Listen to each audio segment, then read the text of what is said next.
This is a serious issue, guys, so I'm going to get straight to it.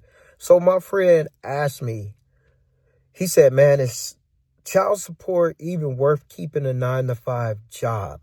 And I said, why? He said he pays so much back child support to where when he got a raise in his 9 to 5, his caseworker or baby mama or whatever, she went ahead and noticed that he got a raise, and she went ahead and did another case on him saying that he's making more money, right? So therefore he had to go to a hearing behind that, and he had to showed him his job statements, right?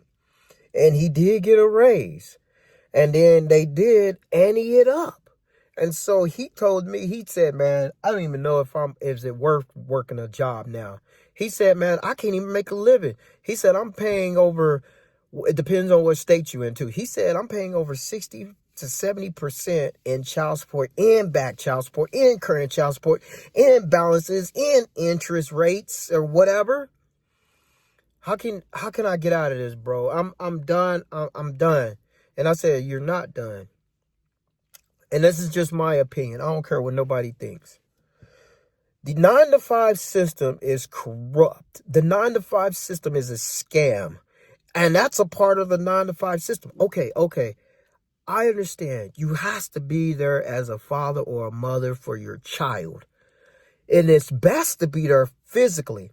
But if you can't be there physically because of some issues in the past, be there financially. Fine. I understand that. Or pay for whatever. If the child's sick and you got money coming out to pay their sickness, their well-being, their living, that's good enough right there as well. And so with his situation, the baby mama hate him. She want to kill him. She want to get rid of him. She just hates him. She don't want him nowhere in the kid's life. And he said he tried all of that. He tried to be in the kid's life. She said, no, I don't want you nowhere near my kid. And so that's another different issue. So he said, okay, I'm going to just do my dues. Pay my child support, still be there for my son financially. If I can't be there for him physically, I'll be there for him financially. And I had this situation too a long time ago. My son, my first son, he's grown. I don't do that. But at the first long time ago, I was in his same boat, but not as worse as he is. And so my point is that he said, man, I'm done. And I was like, are you doing overtime? He said, yes, but every time I have to do overtime. He said, I have to do overtime just to make enough money for me to survive. And that's sad and I said, man, the 9 to 5 is a scam. That's sad how they put you in this program. They sad how they put you in the system and you have to work for your way just to stay in the system. He said, I'm done, man. What to do? I said, you could do something. What? Start a side business. He said, but I don't want to be on YouTube. I don't be on social media. Like, that's not me. I said, you don't have to be on social media. You don't have to be on YouTube to start a side hustle. And he said, what can I do? I said, well, you got hands, you got a mouthpiece, you got a mind. Utilize it. What are you good at? What is your craft in? What are you crafty at? What can you solve a problem that a person will pay you for? I asked him those questions. And he said, man, I know how to cut hair. I was like, he's really damn good. Excuse my language. He's really dang good. So he cut my hair before a long time ago. He's good. I was like, man, dude. I said, you're right. You're good at that. And he said, but I'm not licensed. Because I have to pay just to get it depends on where you're at. He said, I have to pay just to get a barber's license. I said, well, do you have an LLC? He said, yeah, no, I don't have an LLC. He didn't have nothing. He said, I don't have nothing. All I have is my hands and my clippers. That's it.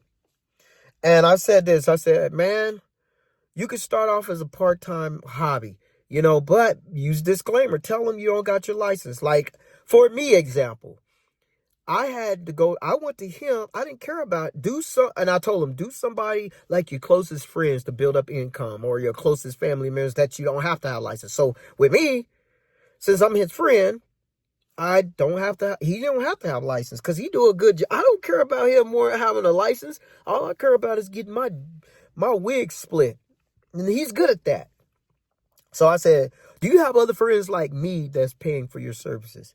He said, yeah, I got a couple. I got cousins. I got some friends and stuff. I was like, use your mouth. Use your brain. Say, hey, man, I'm running a special. I'll cut your hair for this and this and this. And it's sad you have to like start your business like that without no capital. You got to build capital. It's called capital gaining. You have to build capital. And then I was like, as soon as you make your first $150, $200, get you an LLC. And then I was like, cut a lot of heads to get your LLC. He said, matter of fact, I'll even tip you on this haircut. He cut my hair. I tipped him. And all you have to do is do the same strategy over to somebody else, over and over. Tell them your story. Tell them that what you're going through. And they will even support you because stories sell. And he told me his story. I was so compelling that I tipped him triple the amount that he cut my hair for. And I said, if you get 10 more people like me, you'll be able to get you an LLC. You'll be able to start your business. And you'll be able to get going. And he said, man, yeah, I need to do that. And he started doing it. To this very day, right now, he owns a barbershop. He has over, I think he said from what I saw, he got over 6 barbers and like 3 or 4 stylists. So he's making money off them. Plus he's doing he's got his own chair, the master chair or whatever you call it, right? And so every time I go in his shop, when I'm in his town, in my old town, I go and get my hair cut. He said, man, your hair is free. He said, you helped me out so much. You helped me out. And I was like, no, I'm still pay, bro. I'm still pay. And I still pay him. He tells me not to pay him, but I still tip him in his tip jar or whatever, right? Or I cash out him the money. I do either or, right? And so he said, man, you don't have to, man. Your hair is free forever, bro. You saved my financial life. And he told me his story with his child support baby mama. He said he makes enough to where he was able to get out of the interest, because it's terrible how they charge you interest, which is ridiculous in America. But anyway, that's a different story. He said he was able to pay off the balance and plus be current and ahead. He said he even went to his caseworker and gave him a deal saying, hey, I'll pay this if you just let me pay this in increments of, instead of monthly or whatever, 3 months. And they said, no, you still have to pay monthly. He said, why? If I'm giving you more money? So he said, okay. So what he did was he went and to his baby mama, talked to her. She hated his face. And he said, if you get me off the back end or whatever, if you get me off for something, I'll give you 100,000 or 200,000. And you know what she did? She was all about the money. I don't know, but to me, in my mind, I can give you my opinion. I can't judge people. It's like she was about the money. And she said, I'll tell you what, if you give me 200,000 or whatever, I forgot, he told me 250,000, I'll get you off. We'll go in there and walk together and sign those papers and I'll get you off. And he said, okay, let's do it. And then when they went in there, I think they said, no, she couldn't. And he said, she went in there and said, I want to get him off. And they said, no.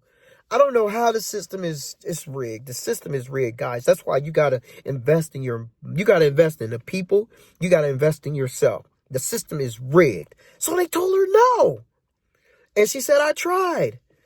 And she wrote him a letter, and they ended up having to get a lawyer just for them to get, and she was agreeing with them because she's getting almost $250,000.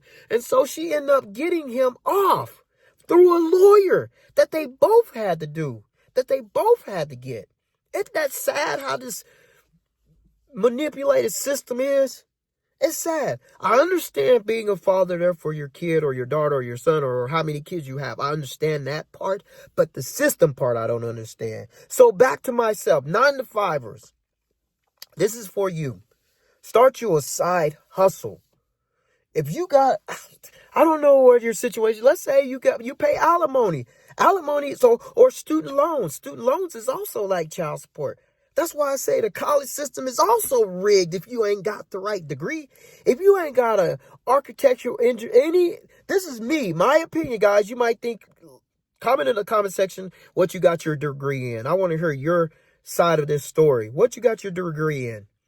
But to me, if you don't have an engineering, law, some kind of doctoring, some kind of business management, construction management, blue collar, if you don't got none of those kind of degrees, I don't know what to say. You're not going to get everything else is rigged. Everything else is, to me, there might be some more degrees that you can make money in finance. That's another one. Finance, that's another one. That's another good one. But if you ain't got yourself in those degrees, what I name, it's going to be tough for you. They say college, man, I have another friend. I'm going to tell you this another friend in my other video about his situation. It's worse. It's worse than child support, bro. It's worse than child support. And I thought that was worse. And child support and alimony. It's worse than those two. And it's about the rigged system. And I'm going to say that in my next video tomorrow. But right now, we're talking about this. And if you understand what I'm going through, or understand and feel this video, like and subscribe. Click the join my free community. But he was able to get out of his situation because of his side hustle, not his 9 to 5. He was on the top of the totem pole in his 9 to 5. He was making good money. I was like, bro, how much are you doing now? You've been there for almost 20 years. How much you making there now? He said, dude, I'm doing 6 figures there. And this is a 9 to 5, 6 figures. And he was still struggling. You could be making 250,000 a year and still struggle. From what his story, what he told me, and what I saw. Dude, when I left being a CDL driver, I ended up making, in the oil field, I was making over 6 figures. But when I worked a regular local CDL driver, I was doing 700, I was doing 70,000 a year. And I was still struggling. So imagine him doing over 100,000 a year, 6 figures, and still struggling, bro. Because the system is rigged, guys. So anyway, he was able to get out of his situation. He said, thank you, man. If I wouldn't have picked up those clippers and cut the hair of my local or my friends and closest friends that I did, I wasn't able to get a CD. I wasn't able to get an LLC and start these businesses. I wasn't able to open up that shop. And I did it because of you. I said, no, don't thank me. Thank God. God, the one that gave you, God used people to help you. And I believe God used me just to help you, man. That's it. It wasn't me. I'm just the messenger. God just downloaded that knowledge in me, and I'm just sharing it with you. Because I'm making that much. Since I'm making that much as he's making, it's best. That's why I tell you guys, start listening to people that's up there. Listen to them. Because they can give you the right words that's going to make you get up there. And I had to do that.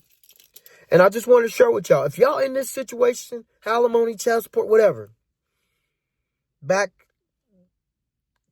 whatever you got back college fees, this is a good opportunity right there, what I just said. Thank you, guys. God bless.